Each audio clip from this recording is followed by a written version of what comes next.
안녕하세요. 2007년부터 궤양성 대장염을 연구 치료해오고 있는 한걸음 한의원입니다. 최근에 특이한 궤양성 대장염 사례가 있어서 이야기해봅니다. 30대 초반의 여자 환자입니다. 2014년 12월에 서울의 한 종합병원에서 궤양성 대장염으로 진단받았습니다. 1년 6개월 정도 궤양성 대장염으로 고생하시다가 2016년에 한걸음 한의원으로 내원하셨습니다. 그 당시에 스테로이드와 아사콜, 면역억제제 등을 사용하고 계셨는데 호전되지 않아서 한걸음 한의원으로 오신 거죠. 하루에 설사를 5번에서 7번 정도 하고 혈변과 점액변이 있었습니다. 이때 치료를 잘 해서 증상 없이 지내셨습니다. 2016년이 벌써 9년 전이죠. 그 사이에 결혼도 하셨어요. 결혼하고 잘 지내시다가 이번 여름에 첫 아이를 출산하셨다네요. 궤양성 대장염 환자도 치료하고 나면 일상적인 생활을 모두 할 수 있죠. 그래서 임신도 잘 되고 출산도 잘 하셨습니다. 그런데 출산을 하게 되면요, 제왕절개를 하는 경우에는 당연히 배를 가르고 아이를 꺼내니까 항생제를 먹어야죠. 자연분만을 하는 경우에도 사실 아이가 산도로 나오면서 골반이 벌어지는데 이때 회음 부위가 잘 찢어집니다. 그래서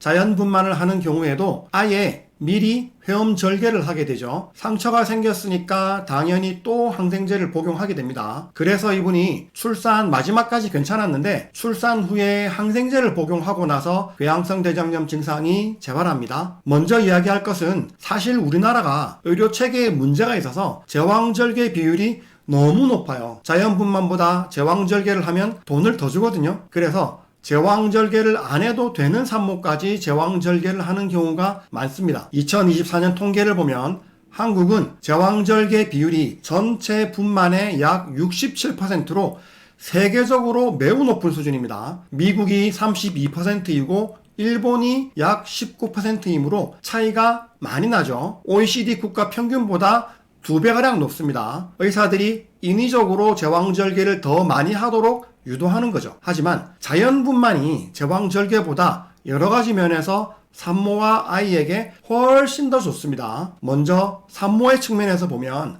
제왕절개를 하면서 개복을 하잖아요. 개복 수술을 하면 수술한 부위의 장이 장벽에 유착됩니다. 배 안에 있는 소장이나 대장은 막 마음대로 움직이진 않지만 어느 정도 자유롭게 움직입니다. 장이 연동운동, 분절운동을 부드럽게 할 수 있어야 음식이 안에서 잘 섞이고 움직일 수 있죠. 그런데 개복 수술을 하고 나면 수술한 부위의 장이 복벽에 들러붙어 버려요. 장이 복벽에 유착되면 들러붙어 버리면 장의 움직임이 저하되죠. 장이 안 움직이면 어떻게 돼요? 만성적으로 속이 불편하고 소화가 안 되는 거죠. 정상인의 경우라도 개복 수술을 하고 나면 장이 유착되어서 나중에 소화장애의 원인이 됩니다. 궤양성 대장염이나 크론병 환자가 제왕절개 수술을 하거나 개복 수술을 하고 나면 장이 유착되어서 소화가 더 안 되는 거죠. 궤양성 대장염이나 크론병 환자는 임신하고 출산할 때 가능하면 자연분만을 하시는 것이 좋습니다. 그리고 아이의 입장에서 봐도 제왕절개보다 자연분만이 훨씬 좋습니다. 여러 가지 측면에서 그런데요. 장 건강 측면에서 봅시다. 아이가 자연분만으로 세상에 나오게 되면요, 산도를 통해서 나오다가 자연스럽게 어머니의 장내 세균과 접촉하게 되죠. 그래서 자연분만으로 태어난 아이는 자연스럽게 어머니의 장내 세균을 받아들이게 돼요. 우리 몸에서 장내 세균이 얼마나 중요한지 아시죠? 그런 장내 세균의 첫 시작이 자연분만에서 시작되는 겁니다. 그런데 제왕절개로 아이를 낳게 되면 어머니의 장내 세균을 접촉할 최초의 기회를 잃어버리게 되는 거죠. 제왕절개로 태어난 아이는 어머니의 장내 세균이 아니라 병원에서 검출되는 세균이 더 많이 나온다는 충격적인 연구 보고도 있죠. 다시 돌아와서 이 궤양성 대장염 환자분은 다행스럽게도 자연분만을 잘 하셨어요. 아이도 아주 건강하게 잘 태어났답니다. 그런데 회음절개를 했으니 아이를 낳고 나서 당연히 항생제를 복용했죠. 그렇게 항생제를 복용하고 나서 2, 3일이 지난 뒤부터 바로 혈변과 설사를 시작했다는 거죠. 하루에 무려 5번에서 7번 정도 설사를 한답니다. 그래서 제가 그러시면 한약을 드시라고 말씀을 드렸는데 이 환자분이 최소한 50일 이상은 모유 수유를 하고 싶으시다고 한약을 안 드시겠다는 거예요. 사실 바로 한약을 먹어도 되거든요. 여기서 문제 하나 내겠습니다. 아이가 태어나면 언제부터 한약을 복용할 수 있을까요? 1개월 후? 6개월 후? 아니면 1년 정도 지난 후? 정답은 바로 태어난 직후부터입니다. 하태독법이라는 방법이 있습니다. 한번 검색해 보세요. 아이가 자궁에 있으면서 아이는 양수와 더불어서 본인의 분변이나 여러 가지를 삼킵니다. 그러면 아이가 태어나자마자 감초와 황련을 달인 약을 꺼즈에 적셔서 입안을 닦아줍니다. 감초는 몸의 긴장을 풀어주는 약이어서 태어나면서 긴장된 아이의 근육들을 부드럽게 해줍니다. 그리고 황련은 제가 지난번에 궤양성 대장염과 크론병을 치료하는 대표 한약재로 설명한 적이 있죠. 염증을 없애주는 약이고 해독해주는 효과가 있어요. 그래서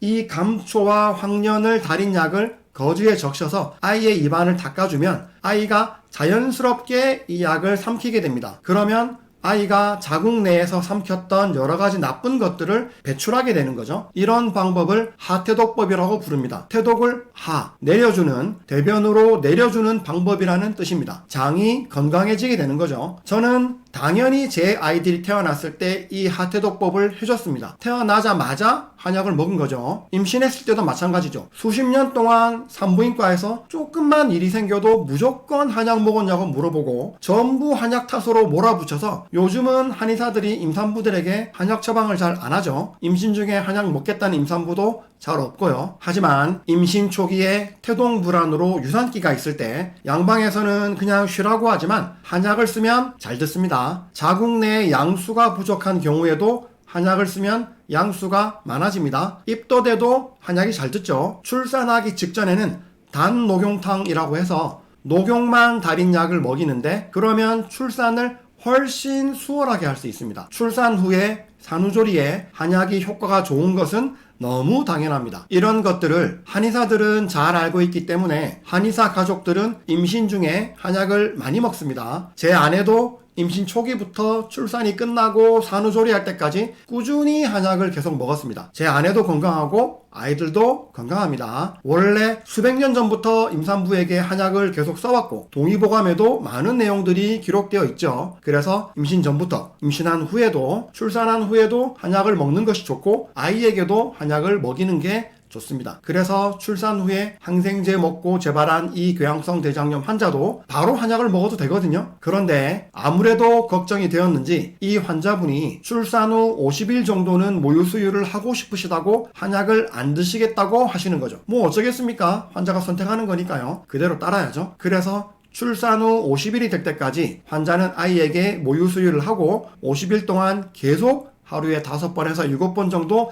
혈변과 설사를 했답니다. 그리고 50일이 지나고 나서 그제서야 한약을 해달라고 말씀을 하시더라고요. 이렇게 특정 상황에서 재발하는 경우는 사실 치료가 별로 어렵지 않습니다. 우리가 이전에 궤양성 대장염 치료에 이미 성공했었기 때문에 이 환자에게 어떤 처방을 써야 되는지 어떤 약이 잘 듣는지 이미 알고 있잖아요. 그래서 보통은 치료 종료할 때 마지막으로 썼던 그 약을 쓰면 됩니다. 이 환자도 별 고민 안 하고 일단 마지막으로 썼던 처방을 그대로 드렸습니다. 그랬더니 2주분 약 드시고 나서 다시 진찰을 하는데 한약 먹고 2주 만에 하루 5번, 7번 하던 혈변 설사가 완전히 없어졌답니다. 너무 간단하게 좋아졌죠. 한번 제대로 치료했던 궤양성 대장염이나 크론병 환자는 다른 이유 때문에 잠시 재발하더라도 한두 달 정도만 한약을 잘 써주면 이렇게 금방 좋아집니다. 그래서 그다지 걱정할 필요가 없어요. 이 환자는 2주 만에 완전히 좋아졌고 혹시 몰라서 한약을 2주분만 더 쓰고 바로 종료하기로 했습니다. 이번 사례에서 다시 한번 확인할 수 있는 것은 궤양성 대장염 크론병 환자는 항생제 복용하는 것을 항상 조심하셔야 된다는 점입니다. 그리고 출산 후에 한약 먹어도 된다. 한걸음 한의원에서 궤양성 대장염이나 크론병을 제대로 치료한 이후에 나중에 다른 일로 재발하더라도 재발한 것을 치료하는 것은 처음 치료할 때보다 훨씬 쉽다. 그리고 덧붙여서 궤양성 대장염, 크론병 환자들은 제왕절개나 개복수술은 가급적 안 하는 것이 좋다. 개복수술하면 장이 복벽에 유착되어서 장 운동 기능이 저하된다. 오늘은 출산 후에 항생제 복용으로 재발한 궤양성 대장염 환자 치료 사례를 봤습니다. 한걸음 한의원입니다. 감사합니다.